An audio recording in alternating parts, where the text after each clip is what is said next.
If you enjoyed the video, like, comment, subscribe. Because you can't use bombs as a kid, Yeah. I don't believe. You can only use bomb flowers. Yeah. But some of the developers from Thief joined Arcane and made this game. Or not, I haven't. I've seen you play Thief.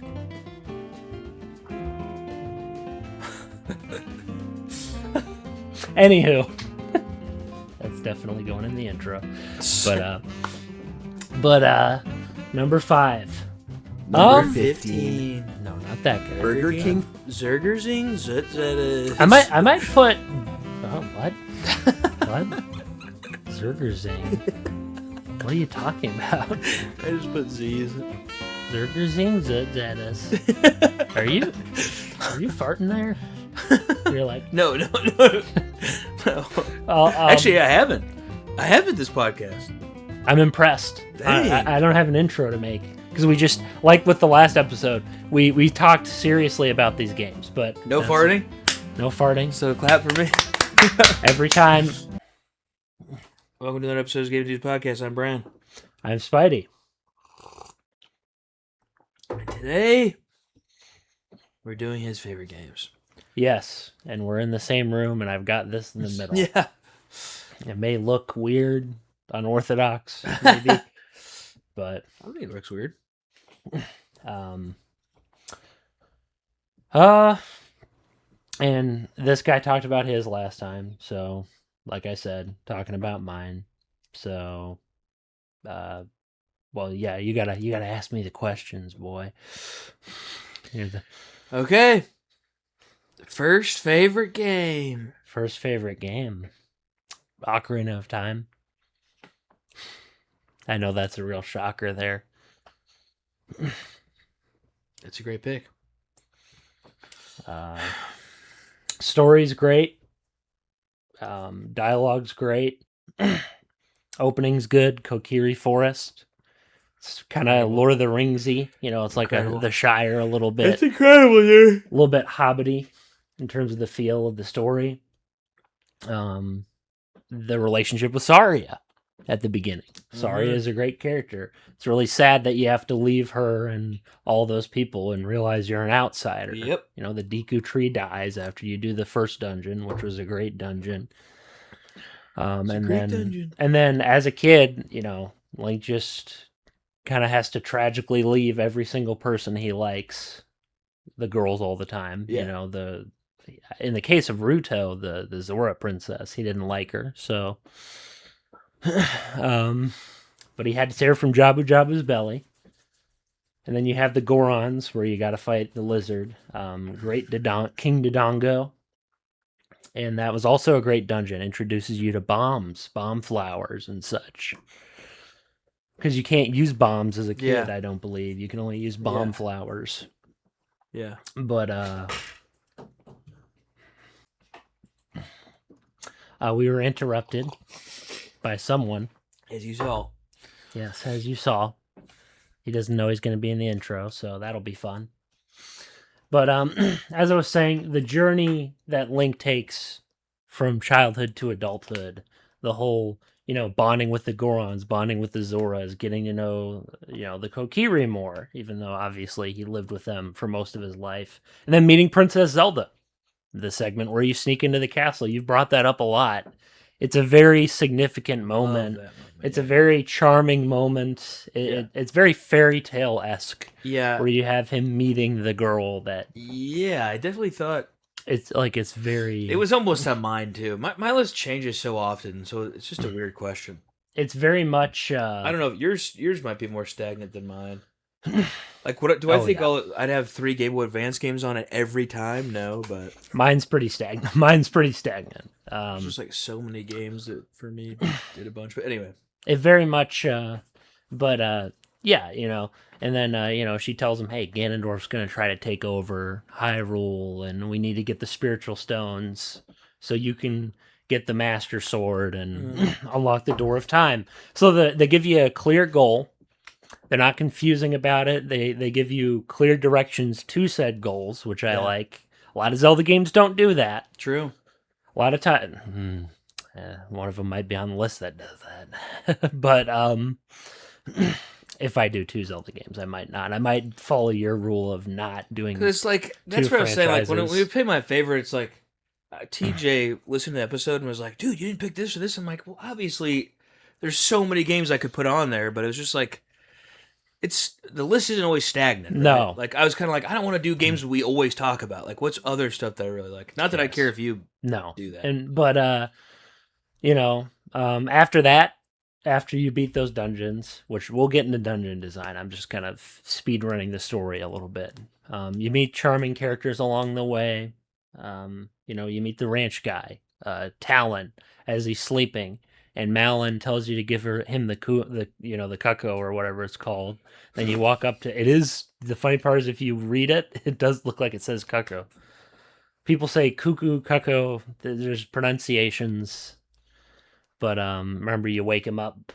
You wake him up with it. It's basically Link gets all the girls every time without even trying. Yep, she's like, hey, can you wake my dad up? Lazy Bones, where is he? And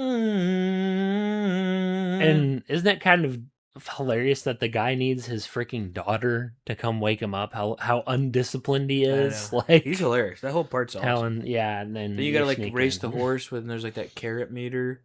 Yeah, that's or not race. You're kind of like, wait, is it a race? Yes, it is. It's an adulthood. You race Ingo or whatever. Awesome.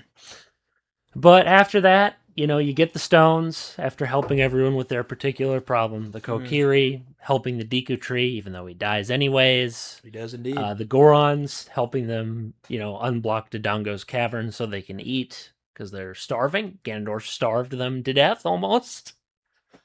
Third, getting into Jabu Jabu to save Princess Ruto. So, because for some reason, the guy let his daughter feed a giant fish. King Zora did. I mean, dude, it is an incredible game. I would say most people who've played it have it in their top 5. I would agree. Like it, at the very least. I would say honestly most. I don't know anyone who's played that game who doesn't at least like it. Yes. Like, maybe it's not their favorite. I don't remember anyone who's like, this game sucks. A lot of times it's Majora's Mask that's, like, higher on the list. If it's someone who doesn't... No, if it's someone who doesn't like Ocarina as much. It's Majora's Mask that tops it. Same engine, too, by the way. So it's just an expansion. Majora's Mask is an expansion. But, so he becomes an adult. Ganondorf shows up to ambush him. And then Zelda throws him the ocarina, and it falls into the river. So you have to get it from the river. And then Ganondorf beats the crap out of Link and says, "Hey, you suck, kid. You're nothing." It's terrifying. He shows up, shoots him with the beam thing. Yeah, because Link looks like he's like gonna fight him. And then whoosh, and then he leaves Link and is like, "Bye, later, kid. You suck." Should have killed him realistically, but. Yeah, but that's what he learns later. But but I mean, we know the story. Yes, but like, why is it on your list? Well, the last thing I want to say is he pulls the sword and becomes an adult. That's all I wanted to get up to, and then the game gets more interesting with. I'd argue the game gets even more interesting when he's an adult. A lot more complex problems. You get to see how the world is affected, which I think is cool. But I mean, why do you like? Why did you put it at your number 1? All that stuff I listed off first was I enjoyed the story. I mean, I liked it was kind of a coming of age, but it wasn't a cringe coming of age. It was more like, he becomes a man and he has to tackle more complex problems as he gets older. That's what it was kind of leading into. More games got to do that. Where you're a kid and agreed. Fable did it a couple times. Fable does it. It's good. Fable, like I don't think I've ever seen it done where I'm not like that was cool. Oh, agreed. Because it shows you your villain as a kid, and then you build up to bigger and bigger threats. The dungeons are incredible. That's the first point of call. I liked the child dungeons are simple. They're fun, but they're easy. Yeah. They're not a slog to get through. They're fun. And it's not too long. No, childhood is not. Because it would be like, dude, if it's too long, you're like, dude. When am I going to be an adult? Yeah, because there is a point where you're like, okay, the kid's fun, but like, I don't want like the whole game to be me a kid, you know. Dude, the Forest Temple, when you get to the adult dungeons, though, that's when the game really picks up. You know, you get the hook shot, you go up to the Forest Temple. But I mean, for it to be number one, I truly do believe that that's like your favorite game. It is. It is my favorite game of all time. Like I truly like I think that choice is stacked. Yes, it is. Like that's staying. It'll never change. Yeah. It'll never change. Unless somehow some miracle. Unless they make It's another... impossible, but I'm saying unless something insane happened Yeah. where you played some sort of like triple time masterpiece or something. Which is going to be tough. I'm not saying it's going to happen. Oh, yeah. And the music... That'd be cool if it did, though. If something came out agreed. that was that good these days, that I would would be agree. awesome. I wish it was a Zelda game, to be honest. I wish they made a Zelda game that was just as good. Half as good. I'd be happy with something half as good. Plus the variety of themes, though, in the dungeons. You have the Forest Temple, the Fire Temple, the Water Temple, the Shadow Temple, the Spirit Temple. Yeah. They're all different. They all have different architecture. They're all kind of places of worship. Mm-hmm. You kind of think they're places of worship for the races. Yeah. So the Zoras go to the Water Temple.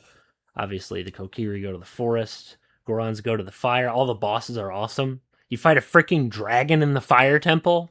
Freaking Volvagia. You smack his head. You play whack-a-mole with him with the Megaton hammer. Yeah, it was hard. I remember. Phantom Ganon shooting him through the paintings with the bow and arrow. Phantom Ganon was incredibly fun. Morpha using the hook shot to pull the red thing out of the giant water snake and hitting him. The boss fights were hard. And felt different. They're all very different from each other. Every time you had a gadget in the temple, you would use it in the boss fight. Yeah. And then the mini bosses. Dark Link. He was awesome. He was freaking awesome. He copies your moves. Every item, too, did a very good job of feeling unique. Yes. Actually having a purpose. Hook shot, hammer. It wasn't like adding on. bow, It wasn't just like adding on to like the same stuff. which happens a lot. Yes, So a lot of that's times what I'm you'll get an saying. item. And then they're like, oh, well, this now it can do this, kind of. And then for one dungeon, you use it, and then you forget. But in this, you use all your items. You use the hover boots, use the water boots, use the tunics. There's a variety really of cool. items. The bosses really are cool. fun. Dude, freaking, you remember Bongo in the Shadow Temple? That guy was freaking hard. You had to, like, put the Lens of Truth on. Yep. And he was a tough guy. Shadow Temple was creepy. Spirit Temple was kind of creepy. The I whole can't remember the last time I themes. I honestly don't remember the last time I played it. Like, I know it was in my adult life, but I think it was in my 20s. Like, I don't think I played it in, like, 10 And years. the finale with Or, well, I don't think I beat it in, like, 10 years. the finale with Ganon. When was the last time you beat it? I think I beat it I think the last time I beat it was when I was a kid. Like I was Because in my last time you teens. play, I know you play it like Oh, I you play it pop a in ton. it like all the time, but But the last time I fully beat it, when I was a kid, or like maybe like 14, 15, I beat it. It took me a while, but the Ganon fight was a bit tough because I wasn't the brightest. But the music in that fight is some of the best Incredible. I've ever heard. There's lightning coming down. He's like, every time a lightning strikes, you see his horrifying features appear. fighting Ganondorf in the towers, like Even that was like cool. this is Climbing one of my favorite boss fights in any game. climbing I Hyrule felt- Castle. The tennis match was fun. I felt so intense. It felt so yeah, the tennis. It He's felt playing so the intense. organ. The music's sketchy. I was terrified. Remember, he's playing the it. organ louder as you go up the tower. Yeah, It plays and you're like- louder and louder Yeah, and louder. terrifying. And then he looks at you with He's, that like, like flying. crooked smile. He's like hovering or whatever. It's like, dude, what is happening? It's like an anime, but it was is. incredible. Yeah, it would be a killer anime. The ending of the game, to finally kind of, because I basically already talked about 90%. I was just of more what I interested in like wanted. what you like about like why it's on your list. Because Because I like the music a lot. Graphics are charming. A lot of people would say, "Oh, N64 graphics dated." I'm like, I mean, it had a good style to the it. style was fun. I liked the anime, and I liked it more than Wind Waker, and Wind Waker was a Oh, yeah, GameCube me game. too. I liked style-wise 100%. style-wise, even Actually, characters, really dude. everything, even everything. characters. Dude, you're never gonna get a Saria. You're never gonna get a Zelda like that Zelda. You're never gonna get Malon. And the music's Ruto. never it's still good in other ones, but it's never been as good as No, Ocarina. no, and Like, then just hasn't. The Ocarina is the coolest thing ever. Being able to play a freaking the rest song of the stuff is to teleport or not as to good. Not as good. yes, to the Sun song where you can like Yeah. go like past the days. All that was awesome. Song of Storms, where you can solve some puzzles. You gotta and think it's bring been in my head rain for like down. over 20 years. It's been stuck in my head. Yeah, everybody. That even just booting the game up and hearing the title screen music is some of the best you'll ever have. Like it's so good, dude. Oh my gosh. I like that. That game is incredible. It's incredible. It truly is. Not gonna say peak like the kids do, but it is incredible. It is peak. It's incredible. That game, there will never be anything like it for me. I mean, the coming of age thing I was already digging. The characters are all written perfectly. The gameplay and the puzzles are incredible. Like it too, because the ending's definitive. The ending's done. Yes. The ending's definitive. You're sent back in. I will say Zelda's not the smartest for sending you back in time because she created the massive timeline split that caused a bunch of horrible disasters. True. Wind Waker was caused. I'm not saying it's like all of Zelda's stories. But I don't think it's all done. I'm just saying it was nice because you get an ending that's like at the end. Yes. From her perspective, I mean, she's trying to stop Ganondorf from destroying the kingdom before it happens. So she's like, I'll send him back in time so he can get his childhood back.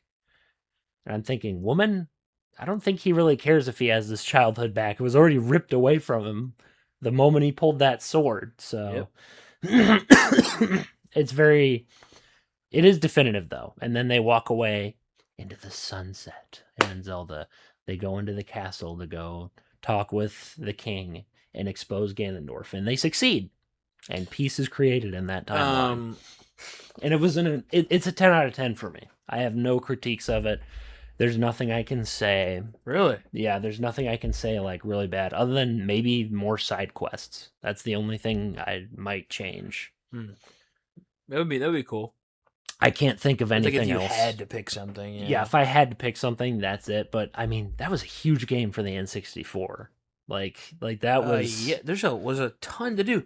But like I said, back then we had to figure stuff out. And then the big Goron sword too. They had the big Goron sword quest. We had to figure all this stuff out back then. And I forgot they also had the Skulltula thing where you get rewards for collecting multiples. So there are side quests. There's a ton of content. It's better than the Korok seeds. And even if it's not a quest, there's still a bunch of other stuff to explore around and kind of do and find and people to talk to. Yes, and every character games did a lot better back then, making you want to talk to. They made the world interesting. They made the characters weird. They are freaking weird. The Highlands are weird, dude. They're like, some of them have like bug eyes. The Highlands, they're weird, dude. So what's number 2? Yeah, we got to move on to number 2. I've talked long enough about that. 15 minutes. Number 2. I'm just curious. I would say I you know what? I'll throw Arkham Asylum on there. That's good. That was a game that I thought didn't think you were gonna do that. Was going to be absolutely atrocious.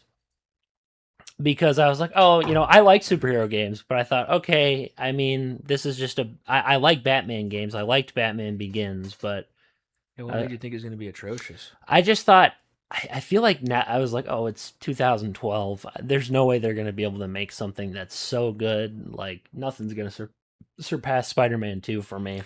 That is a hard game to compare. Or Spider-Man 1 or any of the trilogy. And they did it. They succeeded. First off, the atmosphere, best atmosphere in a video game I've ever seen. You genuinely, as stupid as it sounds, it feels like you're in a mental asylum. You've got, you're outnumbered. There's freaks everywhere killing cops left and right. Joker's literally slaughtering every person. You see dead body. That's the Arkham game where you see probably the most dead bodies, like in frame. All over. They're all over. He's like murdering people over and over and over. That like it's very foreboding and haunting. Freaking Zaz grabbing the doctor and like putting a knife to her throat and she's screaming and crying. You see her makeup coming down her face. Now she deserves to die if you know the lore, but that's terrifying. Scarecrow was incredible, yeah. So every villain in that game is amazing. Yeah. But Scarecrow was like you just walk into the medical facility and you go down this elevator and Joker's like, hey, what if I blow the emergency brakes and drop you like a sack of puppies? He's like, prepare to face you. But you know what? I won't do that. Prepare to face your fears. And then you hear Batman coughing. I'm like, what's going on? Like, I know how fear gas works, but usually it's more like in your face. You see the gas come out. It's like colorless. So you're like, okay, what's going on here? And then he walks in and he sees all like these people going insane, you know, these lunatics and these doctors and stuff.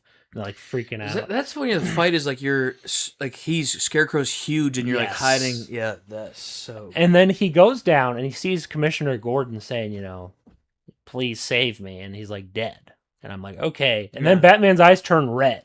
Yeah. And I'm like, okay, clearly this is Scarecrow. I was freaked out. Me too. The music's creepy. Dude, it was so good. And then so good. You're like, okay, Gordon's obviously not dead, but this is terrifying. So I rarely, to a testament of your choice, I rarely play games where I collect everything. Oh yeah, where I'm like Riddler trophies. I collected I did everything that there is to do in that game. And I don't ever do that. Like, which is rare in a lot of. I'm just saying that's how good it is. That's how good of a game it is. The only other time I did that is Spider-Man 4. Yeah, that was actually good. No, I agree. The Riddler trip. Well, the thing is, Arkham Asylum's linear. It's not this massive map. Yes, which helps. That is true. That helps. And all the locations are memorable. Like I think it. I wanted to look everywhere. That's the thing. Because everything is so detailed, and all the Riddler stuff. You know, scanning the Riddler riddles. It's a lot of references to like comic book stuff. Right. It's really cool. I'm just saying, I would never do that. Unless the game was like incredible. Well, the environment's incredible. Yeah, it's incredible. You see a Harvey Dent all the poster. Gadgets. Once again, gadgets. Kind of like how's it Ocarina of Time. Batarangs were fun. You could like cut ropes down. You could strategically differently go through everything. You could sneak. The combat. Oh yeah.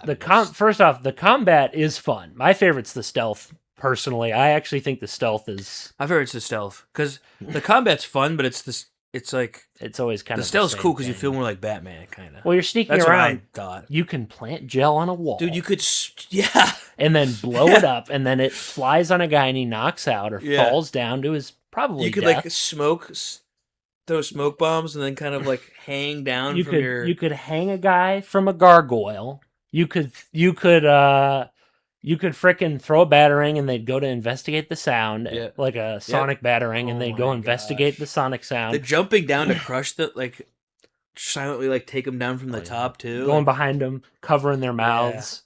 And then all the levels were expertly designed with stealth. I didn't think of that for my list, but stealth was so fun.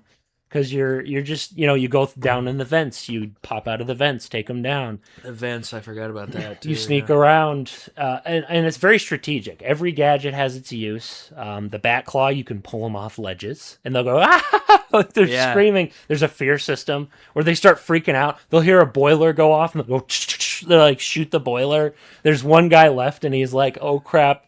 And then he sees you, and I think he's like, I gotta kill it. He thinks Batman's an it. He thinks he's a creature.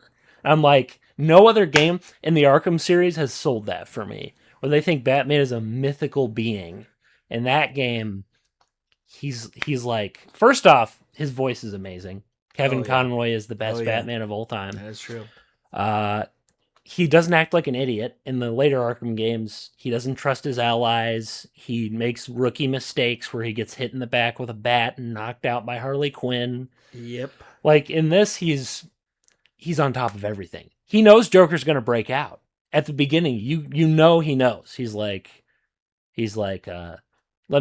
tell me something. Why did you let me catch you this easily? What are you really after? Yeah. Joker's like, hundreds is dying in pain and fear. All their meaningless lives brought to a horrifying conclusion. All thanks to you in a book of matches. Joker being incredible. His voice is incredible. Best Joker of all time. That's where at the end he's like, gets jacked. He's like, oh yeah, the Titan Joker boss fight was awesome. Yeah, people hated it. I thought it was sick, man. Why? People were like, dude, why doesn't he why doesn't he... They saw unused concept art of him turning into like a spider thing. How is that any less How's that any He's more... like skinny Joker, like going around, crawling around. Would have been weird. How's that any different, like weirder than... Like, what makes that better? And then you have... What would make that better? You have Poison Ivy. Poison Ivy was a fun boss fight. Super good. You know, you drag her Nothing's better, it's down, good. you punch and she starts like, you know, mind controlling guards that you have to fight. And then it's kind of creepy. They got like green glowing eyes, and they talk Everything about how was they good. love her. Every single area. You put gel on her plant and blow it up. Yeah. Batman is not playing around. Bane, dude? Bane was awesome. Bane freaked me You out. freaking dodge him in front of the furnaces and throw the battering at him. Like gadgets. Isn't the... who's the lizard guy? Oh, Killer Croc. Oh my that gosh. scared me when I played that. And I was so on edge that whole time. I still die to that sometimes because Me you too. have to be slow. You have to be Yeah. slow. You have to basically he measures his sound volume for But it his sucks footsteps. because I'm scared, but I also can't like run through it. So they perfectly make it so I'm like He's like, I'm like on edge and I can't race through it. So it's not like I'm like, let me just get past this real quick. and you hear him. He's like, I've got your scent. Yeah, you're just He's in dude. the background. Nightmares. And then if you get caught, he pulls you immediately down into the. You can't fight him either. You can't fist fight him. That's why I like the later Arkham games. You can punch him, and I was like, that's lame. What was cool about Arkham Asylum is he pops out and he kills you instantly. Batman may be powerful, but he's not like Superman. He can't just punch a guy instantly. Like freaking Croc. Croc comes out, and then it's like it's a horror game. It's a little maze, and you have to keep wandering around the maze. If you make too much noise, it has an audio meter. If it gets too loud, you're dead. And then sometimes he'll start smashing, those pallets below you because you're walking on rickety pallets. Yeah. He'll start destroying them, and you have to sprint. And the music's getting intense. And then you get Ivy's plants, and Batman slowly collects I them. remember. And then you plant gel at the end to trap him, and Batman's like, "Okay, let's trap this monster." Because before that he plants gel on the rubble, and then if you miss your timing on the explosive gel at the end, he eats you. Yep. but I didn't. I went whoosh, and then he fell down. And man, that was Incredible boss fight. Bane. Incredible game. Remember Bane? The last thing I'll say, dude, Bane with the Batmobile. He's like, "This time I break you." Batman says that, and then the Batmobile comes in and it smacks Bane into the water. Oh my gosh, dude! And that's a reference to Nightfall, where he gets his spine snapped. Batman. So he's like, "Not this time, buddy." That honestly, in some ways, I wish that game was the last game of the series because it's so good. It would have been such a good way to end. Wasn't it the first game? Yeah, it was, but like ending it in so you're Arkham saying Asylum. You just wish it was over. Like part of me, like I could see Origins coming out, but everything after for me it just doesn't connect. Like, why is Batman punching Croc now instead of running away from him? Why is Batman falling for the stupidest traps of all time? Like, what happened to him? Yeah, and in Night, dude. In Night, no spoilers, but he looks like a chump in Night. I liked City. The city has its moments. Wasn't as good. I mean, obviously, it's not as good as Arkham. I just wish it was. It feels like a different universe in some ways. Like the tone feels different. The Arkham Asylum is very consistently a horror game, kind of in a lot of ways. City's more like you said it best. It was kind of like Batman and Robin in some ways. Where, it's like goof. It's like silly. It's where like more silly. You have some dark moments with Zaz. Obviously, he's still there, but a lot of the jokes are. There's way more. It's way more humorous. It is than Arkham Asylum isn't humorous at all. No, you have people. Batman talks about people jumping off the like bridge it's to their intense deaths the whole time. You're on edge the whole time because you're in Arkham alone. Yep, every guard's useless, so they get murdered. You see a prison break where they're yelling, "I've got a kid, don't kill me," and then they're shot in the face. And like freaking, but yeah, City was a lot less high stakes feeling. Yes, it was. The intro was the only time I ever felt tension, and then every other part of the game, because Hugo Strange is like, "I'll activate Protocol 10." It takes him 8 hours. I still into liked the game. it, but it's still a good game. But definitely not the same feeling. Like, I'm not asking for exactly the same. I just want Batman to act consistent throughout the series. Why is he acting stupid now? If it wasn't for the combat being awesome, I probably wouldn't have even cared that. The gameplay additions were the only. But otherwise, I mean, whatever. But yeah, that's Arkham Asylum. Plus, they didn't do the bosses as well. No, They didn't do the bosses as well. dude, the freaking Joker encounter with the obviously. thugs all Obviously, over that's in way city. gonna be way worse. like, and you're trying to fight the knife henchmen were so bad in Arkham City. Like, dodge it by pushing these buttons. I actually think it would have been better if they just didn't make it like open world. Yes, the faux open world screwed up Arkham City. I thought I thought that for so long. When I first played, I was like, "This is so cool that I'm like this, or that's like this," but it's not good. It just doesn't make sense. No, Because it's not like Spider-Man games where I can't imagine Spider-Man not being in an open world. Like I would think it was. yes. Well, there's Spider-Man games where it's not open world and they're still awesome, but But when you think about Arkham, it's like, dude, you started out like yeah, linear. Why did you change? I mean, Spider-Man technically did too. Yeah, but the difference is Spider-Man actually made a good open world. But that fits Spider-Man. I feel like It does fit Spider-Man. claustrophobic stuff fits Well, Batman because more. Spider-Man is always his whole thing is he's zipping around. Yeah, Like, if you're not zipping around in a city, you're gonna be Batman's like, not "What the?" grappling all over, flying and dive bombing and going up and dive bombing. It takes forever to get to places with the gliding and dive bombing. Plus, Arkham City is like not that big, No, so it's kind of like, and all you can do is beat up thugs. yeah, there's nothing. yeah. Yeah, There's, Spider-Man makes it where there's a lot of unique things you can do out there. there's side quests in Arkham City, but they're horribly made. Yeah, but they're not. I didn't even really want to do them. They're terribly made. I tried to do them, dude. I did some of them. They're just To progress. You have no. I'm staring at this marker on my map, and I'm like, okay, where's the side quest? It's not Yeah. near the marker. It's not there. It's Yeah. in this area. I'm like, where is it? I've looked everywhere. like if you're gonna do that, you might as well just make him in Gotham, and like not in some not, sort of not random. some fake Arkham prison. They make another Arkham City. Yeah. Yeah, that. And then I'd rather just have him do just like Gotham. just have him in Gotham. And then You they don't have to make it huge, like the whole no city. agreed. But like, I'd rather just have him be Gotham, or like even have moments where you're Bruce or whatever or something. Oh, agreed. Well, plus the even the art direction. I'm not. Last thing I'll say is even the art direction, The art direction changed. was different. It A lot changed different. so many times. Gotham in the first Asylum looks like terrible. It's like this It's rundown city. The place is the first Arkham Asylum was like gritty. Yes, and I Arkham City prefer was that. like I Neon said, lights, it's like Batman. It's like Batman and Robin. It's like neon lights, a lot more colorful. Yeah, it was weird. Arkham Knight, very colorful, neon lights. I didn't play futuristic. it, but I don't prefer that. And that's for sure. I feel like the aesthetic of Gotham needs to be run down. I don't even think I played Origins, did I? Origins is actually pretty good. I would recommend it. Like I said, I only played that's probably been the thing I've recommended to you the most, Yeah, you have. even more than Kingdom Hearts 3. Okay, so number 3. Yeah, number We're 3. 30 minutes in now. All right, Metal Gear Solid 3. Oh, nice. This game, That's the one with Ocelot, right? yes. Okay. That's the only one I played. First off, I Well, no, walked in. I played the one with Raiden. You played MGS2 with Raiden. Oh no, that's not true. That's not the one. I played 1 and 2 and 3. Yeah, you played the trilogy. 3 was the best, yeah, for dude. sure. First off, a prequel in the 60s. Sign me up. Spy Yeah. thriller thing. Sign Yeah. me up. It fits Snake perfectly. James Bond theme, Snake Eater.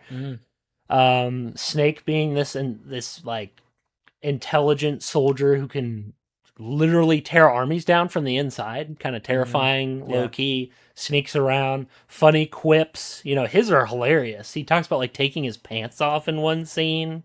They're like in the gameplay, they're like, hey, to take off your camo. I haven't played that 3 and I haven't played that since I was a kid.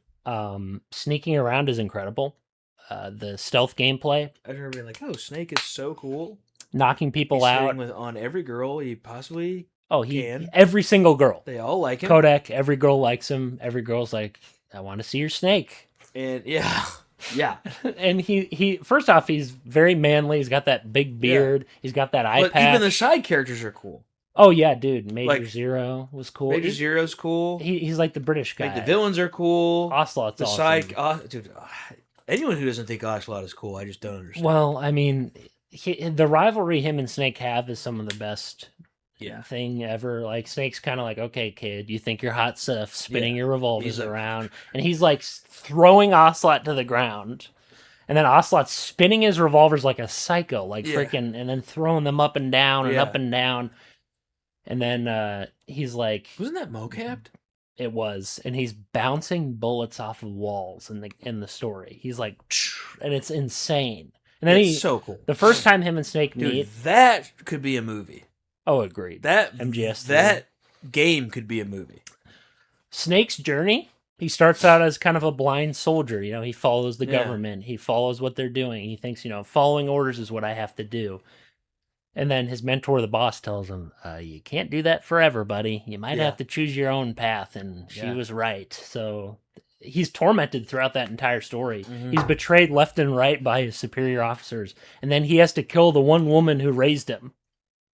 Yeah. Like a mother at Yeah. the end, and he loses a freaking I eye, forgot about and that. he deals with seeing like death. You know, he sees the sorrow, and he sees all the dead people that he's killed, like all these horrific things. And then at the end, he walks out, and that ending, dude, where he's standing by the grave, and he's like standing by the boss's grave as he thinks about how he's been betrayed by every single like governmental person. It was all a cover up. The entire game was a setup. The entire game. Ocelot was a triple agent. Yep. Triple. A triple agent. Crazy. He was secretly a part of the Russians. Like, he was secretly with the Americans for the whole game. Yep. He still wanted to kill Snake for the sport of it. 100%. Not a really good agent, if you ask me, in that area. Mm. But there was a clear, and everybody knew it except Snake. And when he figures it out, he snaps. Because he's like, wow, so I was loyal to this country for most of my life, loyal to these people. So, you know, everyone's congratulating him, you know, his support team, the radio team. Yeah. The president wants to shake his hand, doesn't shake his hand, walks off.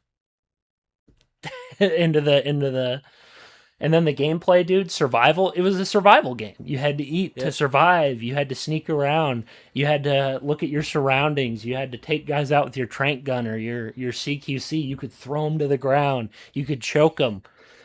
Like, So good. the level design was, Incredible. and it's a linear game, and it's infinitely replayable. There are so many unlockables. So many things you can do differently. Infinite ammo gun. You can be stealthy. You can be guns non-lethally take blazing. out. You can be You can non-lethal. You can lethal. guns blazing. I always had way harder of a time with than when I was stealthing. But Oh yeah, I mean, I did it one time too at a base, and it was the coolest thing ever. I felt like freaking John Wick, yeah, it shooting is guys so with cool. shotguns. It's cool, but it was way tougher for me. Oh at yeah, least, same. than- It was tough, dude. than when I I was died a being lot. stealth. Corner peeking with a shotgun, you could do Yep. that. First person shooting was great. I didn't even care that you had to stop moving to first person shoot. I still thought the controls were really good. All the guns, variety of guns. You have your assault rifles, your And submachine you got to guns. hit your shots. Yes, you do. If you Ammo miss. is you don't just have infinite ammo. No, You got to and be if- hitting your shots. If you miss your gun, if you miss your shot, You really want to be too, getting headshots, honestly. You can shoot beehives above guys and make them fall down. Oh, You can hide in yeah. boxes and take guys out. You can throw Playboy magazines down to the ground and Yeah, have like- them distracted. Like, Imagine being like slowed down. shaking around. It's disturbing. Then you knock them out. And then, you know, the bosses. I liked the Cobra unit, you know, the Fury, the Pain, the bee guy who, like, shoots the beehives at you. He's ridiculous, but he's kind of creepy. He is. The Fear, he's, like, crawling around like a spider Yeah. on the trees, and you Yeah. have to outsmart him. Oh yeah. You can throw rotten food down to get him to die. You know, to get him to, like, get his stamina down. You can Mhm. non-lethally kill bosses. You can lethally kill bosses. You get rewards for non-lethally killing bosses. And it's tough, dude. Non-lethal kills are tough in that game. The end. The sniper guy. I can't even beat him on the remake. That's the thing. I haven't even beat him yet. He's so freaking hard. I bet I He- haven't played the he- remake. Dude, he does not. He was hard. I have a hard time with those games. He's tough. Non-lethal was really hard with the end. You have to sneak up on him, hold him up with your It took gun. me forever to beat. Honestly, the easiest one that I played was 2. Yeah, I've yet to play it. 1 Like- was incredibly hard. 1 and 3 are very connected. The UI is Yeah. kind of similar. I think The- 3's. I don't know. It's pretty tough. I don't Dude. think 3's harder. The end is not easy. he will, because of his stupid parrot, he can immediately find you instantly if you stay in one spot. So he'll kill Which you. is kind of my whole If you don't take his parrot thing. out, Yeah. The first time I played, I just sniped him. I just killed him lethally. But the second time I did non-lethal, and it was tough. I had to keep looking up video guides to even figure it out. The Fury with his flamethrower, Yeah. you know, he's pretty tough too. You have to go full guns blazing on that guy. Like, you have to have a good arsenal against him, or else you're dead. He'll burn you. So I forgot, you have to take care of your, you know, if you get an injury, you got to rip the bullet out in the survival viewer. Oh, you know, that was so cool. Actually. you have to, or if there's a burn, Dude, or if there's Metal Gear would be such a good VR game. Oh, agreed. But they would never. No, I never know. do that. I know. They should. I don't think they should. They'd probably screw it up anyways. I don't think they should because Use I don't want them to. stitching. You have to stitch. But that would be cool if you could if you had to Oh, agreed. Stitch your wounds. Yeah. Put bandages on. And it's apply slow enough for alcohol. you aren't running around like crazy. It's slow enough for you. Yeah. You're not going. Whoosh, whoosh, whoosh.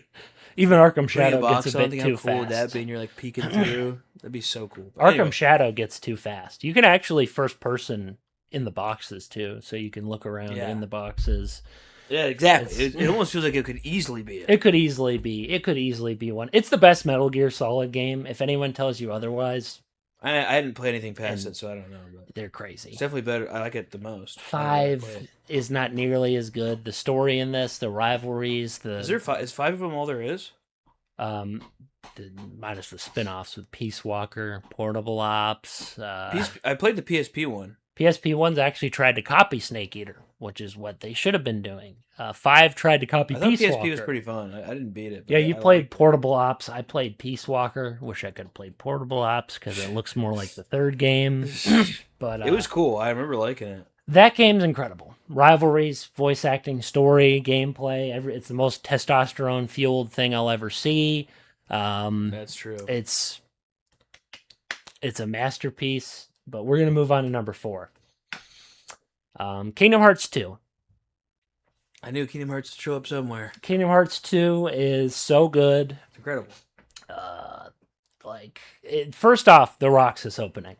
Even just to get into it slightly, not knowing who he is, not knowing what's going on, He looks so cool. Too. He does. You're that's another thing where it's each game you see, it feels like he's older. It feels like he got older, you know? Yeah, Sora specifically gets way older. You're oh, dude, it feels like he's older. It feels Well, yeah, like... his voice he is dropped. older. His voice dropped too, which But is yeah, nice. but the way he looks, everything's His clothes don't fit him how he anymore. acts. They even say that. Yeah. It's just cool. Anyway, that's just another thing where it's Sora I love progresses. it when games do that. Sora progresses as a character. Where you're look at this much time passed. He's now an adult, not an adult, but almost an adult. He's old. He's old in Yeah. that game. First off, the voice actor's 18 and can't really mask it. They're trying to say the guy's 15. Sora is, but he don't. I know. Act 15. He don't act 15. He doesn't act 15 years old. But I'd say 18-ish. Roxas, At the youngest. you're like, who is this kid? Not to get back into it again, but who is this kid? Why is he here?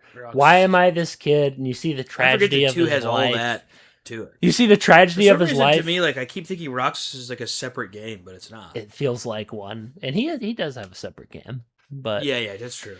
but I played. It feels like one. Wait, no. Are you talking about 38 over 2? Yeah, Okay, yeah. Or 3. 358. 358 Yeah, over 2. and then he has his tragedy. He thinks his friends are real. Finds out they're not. Finds out his whole life's a lie. Naminé's like, hey, It's just, you don't so exist. cool. It's such a cool part that you're it just feels like it's 2 games in one, basically. Oh, the first opening hours are incredible. Every scene. I'm not bored by this slice of life story, and that's rare. My immediate thought was, oh my gosh, why can't it just be Sora? And then so fast I was like, This kid is I don't know what's happening, but this is awesome. This kid is so good. Yeah. He's so good. And then he's like, it's really sad. You kind of feel bad for him at first because 100%. you're like, you see him suffering and struggling with all this. Yeah. He's letting his friends down because all this crazy crap is happening to him. Yeah. Things are trying to murder him. He's getting these things want to kidnap him. They insinuate that the nobodies want to kidnap him. It's creepy. These freaking slender things are moving around, Yep. and the dusks, they're terrifying. They're like flopping around, and Yeah. they're like freaking contortionists, and they're flying around. They're chasing after you, and nobody knows they're there. They think Roxas is crazy. Yeah. They're like, he's insane. I forget the Roxas parts are so good. And it's like, Diz is pulling the strings. He's like, hey, I'm going to make him think he's nuts. So this kid, and then he's like messing with him so much. Yeah. He almost falls off the clock tower. Yep. You think he's dead, and then he's alive, and then all this trippy stuff is happening. He has the dream where you fight that giant boss, the giant nobody thing with all the things flying out of it. It was so good. But, I'm long story short in the Roxas opening because we've talked about it a lot. But it's very much a sad, tragic story. At the end, it looks like my summer vacation is over. I got to bring that line up again. Oh. The pod's opening up. Diz tricked him into running up to the pod and he's like, oh, you need to be like Sora. He's far too nice for his own good. He's like playing with him. He's like, and because Roxas is saying, I hate you so much. He says that in a Disney game. He's like, I hate you so much. And he's like, you should share some of that hatred with Sora. He's far too nice for his own good. And then he disappears. And then Sora wakes up. And Sora waking up was the coolest thing of all time. Yeah. Because you spend 3 hours with this Roxas kid. Yeah. And you finally get to see the actual main like, character of the story. And they do good because they make you attached to Roxas big time. And you're like, well, I guess he's gone then forever. You're kind of like... And I'm just like, he's gone. Then you're like sad because you're like, oh my gosh. He has a life. This isn't fair. There's got to be a way for them both to exist. Then you start realizing reality, and then you're like... Yeah, Diz says, hey, buddy, you don't exist, pal. It's like... At the beginning, they hit you with the reality. Yeah. But it's like you fall... It's like love, then you get... Then you're like coping, trying to cope, then it's just loss. You're completely lost. There's nothing... There's nothing there. Then you just have to be like, okay, well, he's part of Sora, so whatever. And the saddest part is at the end. So when he's leaving Twilight Town, but when I'm playing it, I was like, "There's no way they just like take him away. Like, there's no way." You know what? Then there was a way. You know what? That's what they did. Really stung when he's walking out of Twilight Town and he's like saying goodbye to his friends, and Roxas is crying through him. Oh. And then the piano music starts playing. Yeah, it's rough. And I'm just thinking in my head, and then Sora's like, oh, why am I feeling this way? He's like, I feel like I've been here. It was so rough. And then he's like, sorry, I don't know where this is coming from. And then you know exactly where it's coming from. And it is probably the best moment in the entire series for me. When he's walking onto that train and Donald and Goofy are like, what the heck is going on, man? Why are you so upset about this? You just met these people.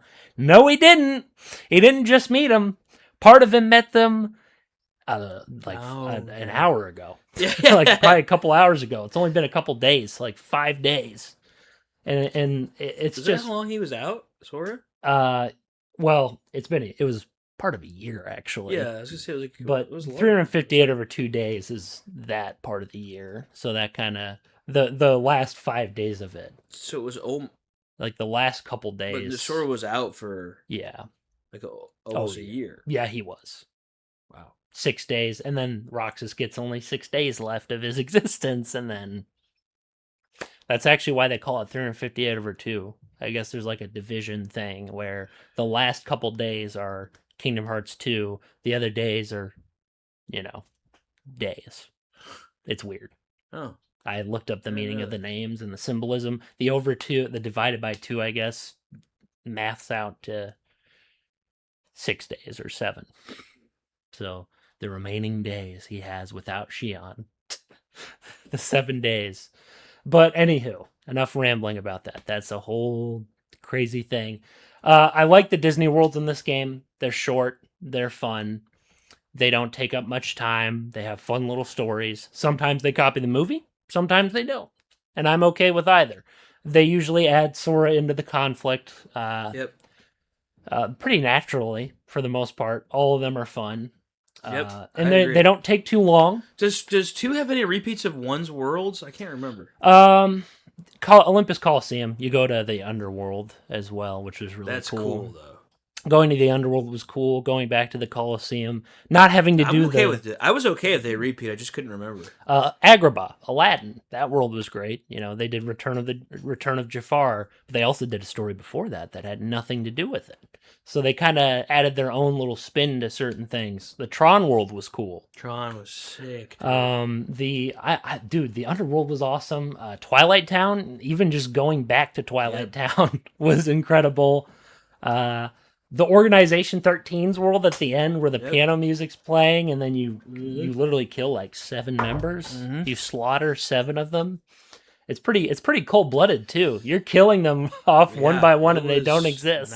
It was not a kid's game. You're murdering these people that can't come back. Man, what a game. And then the Organization is best villains in the entire series. Cool. So cool. Zemnis, yeah. Even better than obviously. I think he's even better than Ansem. He's all philosophical. He's more philosophical. You can kind of see his point. I like him more than Ansem. Ansem is great. Personally. As a villain, I'd say Ansem's better, but I'd say as like kind of a in the middle. Ansem was cool to me because he was like mysterious for a while. And then you're just like, whoa, what is darkness? Yeah.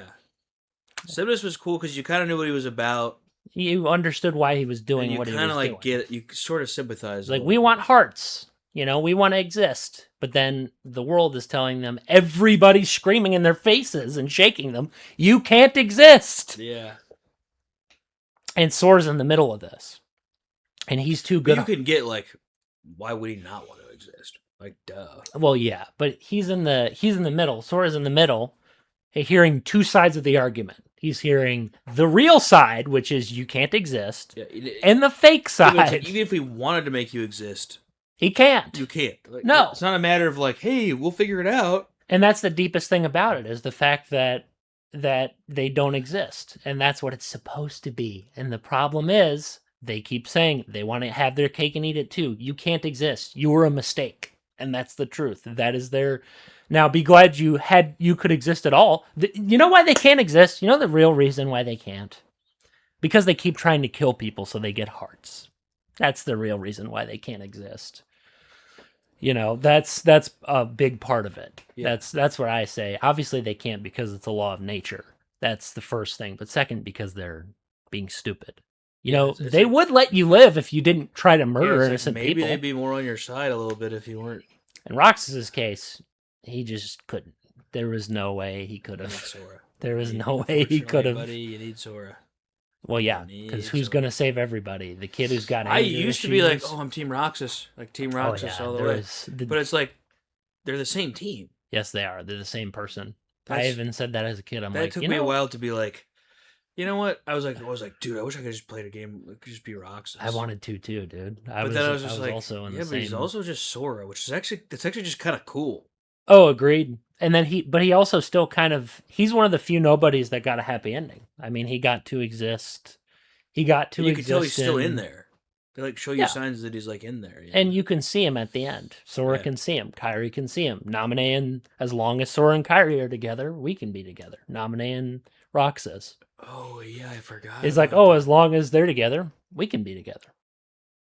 That's so cool. And it was kind of symbolic of he did get to exist. Everyone else didn't. Axel was permanently dead at this time. He was permanently dead, and that's what I liked about the series. It goes with your theory of like if they weren't killing people to get hearts, they maybe could have. Maybe they could have existed, like how Roxas did. The nobodies are the best part of Kingdom Hearts lore for me, easily. The Heartless and Nobody, like the parallels between them. Heartless are ravenous beasts that just crave hearts even more than nobodies do, but they're mindless and they can't think. But nobodies can think. Nobodies are intelligent. Nobodies can strategize. Nobodies can be tricky. But the lie is that they're appearing sympathetic, but they're not. They're just selfish people that want to do whatever they can to exist. They're not kind. They don't. Well, they're like Heartless. They are brains. They are basically Heartless. Like you can say what you want, but you still have that Heartless part of you that keeps craving hearts like a psycho. Yeah. You're like, it's like Gollum kind of. They crave it. And then the combat. The combat's incredible. Buttery smooth. Combos are amazing. Drive forms, 2 keyblades. Yeah, that's just like the magic given. Using a frickin' guard Dude, being able to like skate around and like skateboarding. It was just like, dude, this is so cool. Even the jobs were fun as Roxas, where you were delivering the letters. Oh and stuff. yeah, dude. Like I thought I that explored was fun. around doing that for you so can, long. You can make bank on that. You can make an infinite amount of money if you just keep spamming that. Such a dude. The days were fun. Even the days that were plotted out with Roxas, where you do the tournament arc thing, where you're hitting each other with the bats. Yep. The one where you're, getting the mail. The one where you're... The reason why I'm not covering the Sora journeys as much, first off, we got way less time. I'm okay with going a little bit over. But what I will say is... The reason why I'm skipping through this is because the Sora portion is the entire game. So we're not going to cover as much of that. Like you said, you're telling us why you like it. And what I liked about it, every day in the Roxas, the opening is incredible of Kingdom Hearts 2. The whole, seeing this kid's normal life. You spend such a short amount of time with Roxas. But it makes in the grand scheme of the game of things. And it is... incredible. You get so attached. Yes, you do. Such a small amount of time. And Roxas, you don't even really know what's going on at first. No, and you're attached to this. You guy. have no clue unless you played Chain of Memories. Yes, you did, which I didn't. Nobody played GBA Chain of Memories. Nobody did for the most part. So it was like, what is happening? Where's Sora? And I'm that, and you get that emotional about him. Yeah, to make me wish that I was Roxas the rest of the time in that short amount of time. Is insane. I mean, he's just a freaking kid. And he has to deal with all this insane world-ending stuff, just like Sora. All the characters are so cool. Oh, agreed. Even the characters that don't have Keyblades. Yeah. Even his friends. His friends are cool. Riku and Kairi, they're cool characters. Sora matures in this game. He grows up. He like we said, he's so much older. He's more like selfless. He cares more about people, but he's got an edge to him. He does have that Roxas anger to him. Roxas added the anger. That's what they emphasized in the story. He has a lot of bite. He talks a lot of smack in this game, and that's what I liked about him. The later games, he talks about Maleficent. Remember with Pete? He's like, "Oh, she's toast. We killed her, dude." He's like, "We killed her." Yeah. Buddy. Yeah. He's like, and then he tells nobodies to their faces, "You got no heart." That's a thing about Kingdom Hearts is you care about everybody. Yes, even the villains are sympathetic. And every in some character ways. that you see, even if it's for a short time, they make them memorable. Leon. Oh yeah, Leon was awesome. Like he's in that game. You go to you don't go back to Traverse Town. You go to Hollow Bastion instead. But because that was their homeworld. But everybody, in the first game. Goofy. Donald. I know, it's freaking... Even though they're not they're a huge part of it because they're with you, but they don't... No, they're just hey, Sora, yeah, they come don't on. say much, but you're so attached to them. You're attached to them. It's the Mickey, stupidest... Mickey is freaking awesome. He's so awesome. He's Yoda. He's basically Yoda. Yeah, it's like, he's not, people don't have to be saying... It doesn't have to be dialogue heavy for you to be like... No. The scenes are just so good. No. You don't have to have that. Sora's got the lion's share of the dialogue because he has to. The plot's incredible. It's just incredible. The filler stuff, the quote unquote filler, is not made filler with the Disney worlds because he has to open the keyholes. He has to seal the keyholes. And the people, they make you, like I said, they're so good at making you attached to the people you're around. Oh, agreed. Like even in the other worlds, it's like even the Disney characters somehow they're better at writing them in some ways, just make you than the actual movie people. Even if you're there for a short amount of time, you almost don't want to leave. When it's time, I'm kind of sad to leave each planet. Even the non-Disney worlds are incredible. Twilight Town, Hollow Bastion, World That Never Was. Yeah. It's all incredible. It's an incredible game, but we got to go to 5. 5. Number 5. Number 15. No, not that guy. Burger King. Zergerzing. Zutzeta. I might put. Oh, what? What? Zergerzing. What are you talking about? I just put Z's. Zergerzing Zutzatus. Are you farting there? You're like no. Actually, I haven't. I haven't this podcast. I'm impressed. I don't have an intro to make. Because we just, like with the last episode, we talked seriously about these games. But 5th is the first Dishonored, I would say. The concept of revenge with your daughter being kidnapped, your wife Yeah. being killed, Yeah. you being the royal protector of this great nation, Uh-huh. and she's like she calls now Emily calls him daddy, but That's his daughter. they try to right? Okay. they try to I was kind like, of they try to not like that. They try to kind of their love is supposedly hidden. They're trying to hide their love from everybody. Father and daughter? Yeah, no, the wife and the queen and Then who's the calling royal who protector. daddy?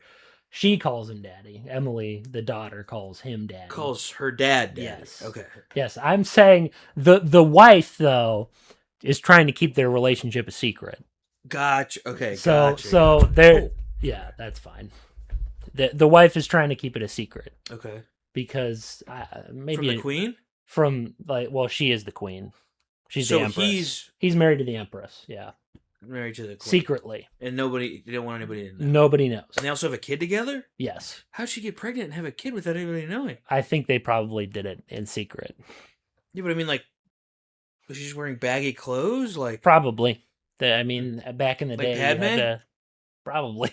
Except Padme was even worse at hiding it, apparently. true. But even Obi-Wan knew that. But basically, the intro's incredible. Your daughter gets kidnapped. You have a motivation to kill this guy. Okay. This guy takes power. His name's the Lord Regent. He takes over the entire nation politically. Even the emperor over the empress? Yep. Well, he kills the Empress. The Oh. Lord Regent sends an Probably should have assumed assassin, that. the Spy Master. That's So his he name. kills your wife. He kills your wife in front of Kidnaps you, your daughter. kidnaps your daughter, and she's like, "Oh, Daddy, wait, I don't want to go." Oh and then she's my. kidnapped, and What then do you think of Fallout? and then he dies in her arms. The Empress dies in his arms, and she's like, "Oh, save Emily, please, protect her." She dies, and then they knock you out and blame you for the assassination. The Spy Master does, and then he starts spreading the rat plague. Basically, secretly, he's spreading a rat plague to The main character. The guy you the are. villain, Oh. the Spy Master, and he's trying to stop poverty. He's trying to get rid of poor people by But stop making poverty by just killing Yep, by killing them. He's like he calls them stupid beggars. Some useless beggar would come and, look for her missing child. He was like pointing out why he did it. I don't understand why people think that concept would ever, like, how would that work? I don't know. Like, if you eradicate the poor, aren't they doing all the work for you? True. Who's gonna do the work? Who's gonna do the work if you He's kill? like poverty eradication plan. That was what he called it. And then you have to Dude, assassinate. this game does sound cool though. You have to assassinate his conspirators. There's like a conspiracy. Basically. What do you look like, by the way? Can I see He a has like picture? a skull mask. Corvo does. I'll just show you a picture on the phone. I can just pop it up I'll just pop it up in post. Okay. So Dishonored 1. I don't know why, but if the character looks cool, Yeah, I'm Corvo's already pretty sucked cool. in more. Corvo is the main character. He doesn't talk, but there are dialogue choices. So, and that's him. Okay, he looks incredible. So he was originally going to be a plague doctor, but the gameplay is stealth. Obviously, you can go guns a blazing. I saw you play. I've seen you play it. There's two styles. There's stealth. There's guns a blazing, and they let you have powers that can possess people. You have powers where you can summon rats under them to eat them. You can teleport behind guys and stab them. You can shoot guys with guns. You can upgrade your gun to have shrapnel spray Who out. made this game? Arcane. Okay. They made Thief. If you've ever played played Thief, some of the developers from Thief joined Arcane and made this game. Or not? I haven't. I've seen you play Thief.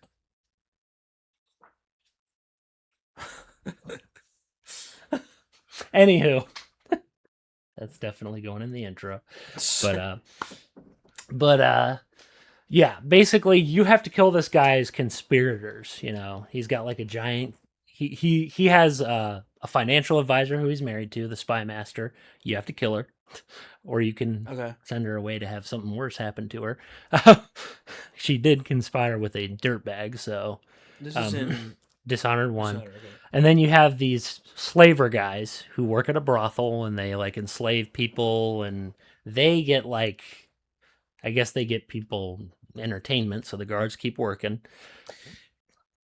You have the researcher Sokolov. You have to kidnap him. He creates elixirs and stuff, and he's like a painter, and he knows about the party that's going on. But basically, Are you kidnapping these people? You're murdering most of Or them. you're killing them? You either kill them.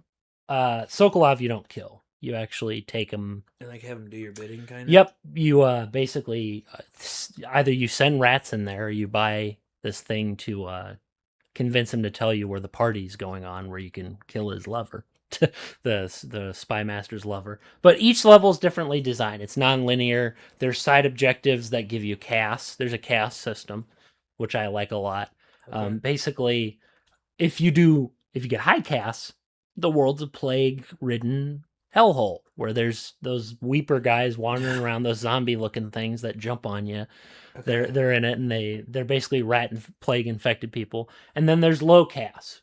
Low casts is where the plague's gone, which to me I think that ending is the lamest because there's no stakes for anything that's happening.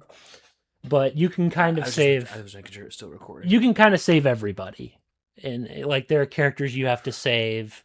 So there's choices. There are choices you have to make, and it affects the world. It genuinely does. So, Okay, well, that's awesome, man. so Dude, the amount of games that say your decisions matter and then they don't is so often. and I got the high cast ending for the first ending, but that's because I was killing. Everybody. I didn't save civilians. I just kind of speed ran through. I wasn't thinking about it. I was like, whatever. And then I got like medium high cast ending. There's highest cast. The boatman hates you. He's like your friend character. He's your moral compass guy. So if you're doing bad, he'll start commenting on it. If you're doing good, So what's the low chaos? Like what's low cast. like what happens at the end if it's low chaos? The plague's cured and the traitors are executed or their tongues are cut out. Some of them. Do you get your daughter back? Yeah, you get your daughter all back endings? either way. You can let her die. You can let her fall and become emperor. I've never done that ending. Or you can dark. save her, and then in high cast, she's affected by her actions, so she'll become more cruel and evil as you do high cast. She'll be like, "Oh, we need to have these people executed," and I'm like, "Yes, you do need to have these people executed." In the low cast, she's an innocent little girl. Dude, that game sounds fun. And then guess what? So these people break you out. They're called the conspiracy. Not to spoil much, but they break you out and they help you. And they're like they're called the loyalists. They break you out of jail since you're captured in the beginning. And they're like, "Hey, we're going to make it so you can kill these guys. We're going to team up with you so we can get Emily back on the throne. We want to get Emily on the throne so she can be empress. So we're going to raise her while you're doing your killy stabby thing. We need to get her back so we can raise her and make her an empress fit for ruling." And boy, howdy, are these characters all 10 out of 10s. Every single character in the conspiracy is awesome. The loyalist people who you follow, they're awesome. They have great voice actors. One guy's like this admiral dude who would like fight pirates off on his ship and stuff. And he was like advisor of the Navy, and he quit the Navy to help you. He was like, "I'm quitting the Navy and I'm backing you up, buddy." That's awesome. And then they all want to take it to the Lord Regent. That's his name. But all the characters are likable. There's one segment where you go to a masked ball with that mask on, and you're notorious, and they think you're not the guy. They're like, "Oh, you're what a cruel person you are to put that mask on," because they know your guy's like a killer. Yeah. So they don't know it's you, and you're going into this You're masked actually ball, and you're flirting with this man's wife Oh. because you got to kill her or kidnap her. This other guy's like, "Could you kidnap her and give her to me?" That's what one guy says. And then each one has a different response. There's 4 sisters, and you have to find out which one with each mask is the person. It's that's cool. randomized every playthrough. So you have to find evidence to find out who's this is one of the best missions. You have to find out who's the and you can kill them all. You can just kill them all and not care. You can sneak into some rooms and find out if they're more sympathetic or not. That's really cool. Now, I always kill her because I don't want her to get graped by this other guy. That's fair. For I one's sake. I understand if she was like the evil sister. They all have different personalities, so depending on which sister, one's less sympathetic, and you're like, I think I'm just gonna kill this one. But the flirtatious dialogue, they definitely spared no expense with this woman. Like they and then one of the guys says she has one of the finest hindquarters in the Isles. the Sokolov guy. Yeah, every character's likable. It's a masterpiece of a game. It's very dark and gritty, like Arkham Asylum. Notice the theme there. It's incredible. It's the darkest should play game that. I've ever played. One of the darkest. It's like Fable kind of. It's got a very painting-esque art style, and you're sneaking that. around. You get magic powers. This guy makes a deal with you, puts his mark on you, and says, "I'll help you kill this guy. I'll give you power. Just go pick up my runes to level up." You know, you pick up runes to level up. He's like, and he's this guy who talks to you. He's called the Outsider. He's like a godlike being, and he's like, I'm gonna help you, and you're gonna do whatever you want with these powers. Do whatever you want. And he has like black eyes, and he's like, he is essentially, there's a place called the Void. The last thing I'll say, where he exists, and people worship him. Like they build horrific altars to him and make horrible sacrifices. But he's like, I don't care about that. I'm interested in you. He's like, I'm more interested in what you're doing. You, the main character, Corvo. He's like, I want to see what you can unleash if I give you these powers. So like, do whatever the frick you want with them. And my first playthrough was mid-cast, so I didn't get the good ending. I was like, wait, why is my ending like this? I'm like, wait a minute. I didn't save civilians. There are ways to prevent. I'm not going to tell you the ways to prevent the chaos, because I actually might play it. Dude, it is. That actually sounds so good. Oh my gosh, dude! There are upgrades for every weapon you have, and every power. Like, you upgrade everything it. you said is just like, that sounds. And the incredible. lore of the town like falling apart. You go to a district called the Flooded District. That's the best mission in the game, and you see the effects of the plague and how it affects people. It's like a sectioned off district where they send plague-ridden people to. Like and lepers. It's creepy, dude. It's freaking creepy. You hear them moaning, and they like they're like, yeah, they're like zombies basically. Yeah. And they're innocent people just sent off. If anyone's even slightly sick. Speaking of that, have you? This is sorry. Anyway, I'll let you finish. It's such an incredible. And then you have these assassins working in the background. The guy who killed your wife, he's working with this whole group of assassins that are working for the spy master, and you have to fight him. And I have to play this. And you have a choice to get revenge on him or spare him. It sounds freaking awesome. It was masterclass in gaming. Masterclass. What were you gonna say? Well, you said zombies, so that made me think about how the new Dying Light. Oh yeah, the new Dying Light with the I was stabbing. just gonna I need to see you get back playing it into now. it. I need to get back into it. I've just been developing my game Was so it much. still good? Or Yeah, was it good? dude, the Chimeras. It is good. I do wish Dying Light would have been number 5, but I had to think about what was most iconic. It'd probably be number 6. Dying Light would be, but we're not gonna. But what I will say about it is, I mean, that Dishonored. Dishonored game sounds awesome. Dying Light. My problem with the Beast has incredible gameplay. Crane's dialogue is great. That's all I ever wanted. Yeah. Now I did want some side characters to return. And that has not happened so far. I heard there may be some, but none of the players that I wanted to have come back. Like, there's a lot of characters I really like where I'm like, oh, what happened to that guy? Yeah.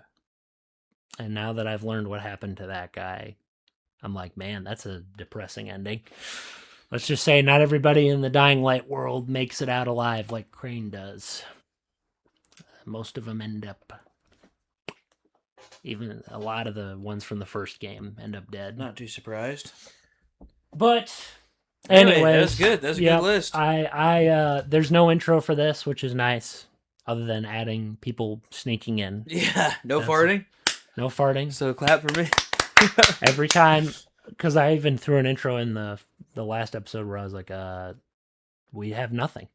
We have nothing. So anyway, God bless, folks. Yeah, bless. See you later. See you next week. Yep. I don't know what we're going to talk about, but